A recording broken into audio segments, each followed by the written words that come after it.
कहीं bank balance छुपाने के चक्कर में आपको इनकम टैक्स डिपार्टमेंट से नोटिस ना आ जाए।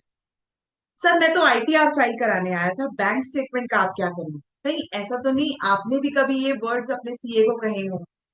अगर आपको लगता है कि आपका बैंक स्टेटमेंट में बैलेंस देख के आपसे ज्यादा फीस जो नहीं है सीए चार्ज कर लेगा, तो ये वीडियो आप जरूर देखिए। उदाहरण के तौर पे, राहुल एक क्लाइंट इनकम टैक्स की रिटर्न फाइल कराने गए। उन्होंने अपना फॉर्म 16 दिया और रिटर्न फाइल करा ली। बैंक स्टेटमेंट दिया नहीं क्योंकि उसमें बड़े ट्रांजैक्शंस थे। रिटर्न फाइल हो गई और 6 महीने के बाद जब इनकम टैक्स डिपार्टमेंट से नोटिस आया तो पता चला कि 12 लाख रुपए के credits bank statement. Bank statement ना देने के क्या क्या जोखिम हो सकते हैं?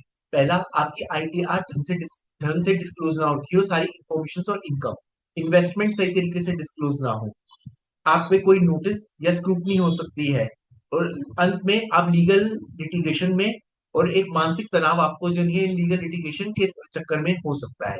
कुछ क्लाइंट्स आते हैं, कहते हैं सब कुछ सिस्टम में दिख ही तो रहा है, फिर तुम्हें हमारी बैंक स्टेटमेंट की क्या जरूरत है।